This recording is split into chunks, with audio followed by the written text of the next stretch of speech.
Aux États-Unis, on évalue les salaires sur l'année. Par exemple, moi, je suis gabonaise. Au Gabon, lorsque tu discutes avec un employé, tu vas lui demander combien est-ce que tu gagnes par mois. Mais ici, on va te demander how much do you make per year? Ça veut dire que quel est ton income sur l'année. Donc, lorsque tu as un low income, qu'on parle en termes de salaire aux États-Unis, tous ceux qui sont considérés dans la catégorie de low income, ce sont ceux qui sont dans les $1 500, $2 000 le mois, ou bien 2500, même jusqu'à $2 500. Vous voyez un peu, ils sont considérés comme des personnes qui sont dans le low income. Donc, qui ont des salaires, qui ont des petits salaires. Vous voyez, ou bien des personnes qui sont des personnes à faible revenu. Et ce qui se passe, c'est que cette réalité, elle touche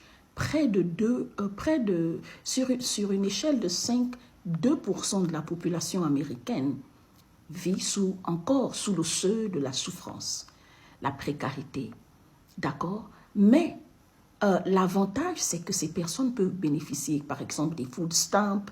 Vous voyez, des food stamps, ils peuvent bénéficier de certaines aides, mais ces aides-là, ils vont vous les apporter que si vous êtes éligible. Vous comprenez? Quels sont ceux, par exemple, qui sont éligibles à bénéficier des food stamps, des aides sociales et tout? Ce sont, par exemple, des personnes, comme je disais, à faible revenu, mais aussi qui ont, par exemple, des enfants, qui ont des enfants, donc les mamans célibataires, papas célibataires, les Américains, comme aussi les migrants, voilà.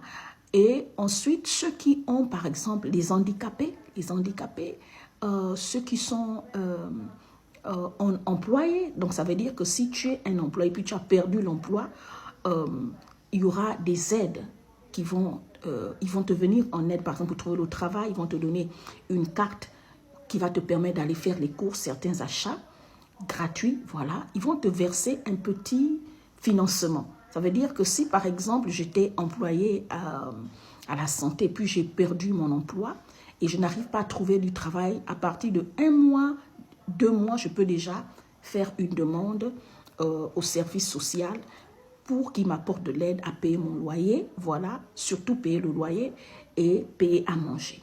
Donc, c'est ce qu'ils font. Et ça, c'est l'une des choses que j'aime aux États-Unis. Vous voyez? Mais beaucoup de gens, quand ils sont arrivés ici, ils ne savaient pas qu'ils avaient la possibilité d'être soutenus par le système américain. Mais malheureusement, l'administration Trump, ils sont en train de venir combattre sur ces avantages. C'est pour ça que vous remarquez que les activistes, surtout l'étendue du territoire américain, sont en train de se lever, dire que non, c'est pas, tout le monde n'a pas la possibilité d'aller à l'école. Parce que ici, pour aller à l'école, quand je dis à l'école, aller à l'université, beaucoup d'enfants américains ne peuvent pas se permettre d'aller à l'université parce que pour aller à l'université ici, en Amérique, il faut avoir comment on appelle ça? Il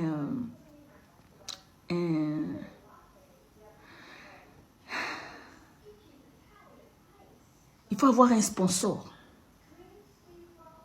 Il faut avoir un sponsor. Vous voyez?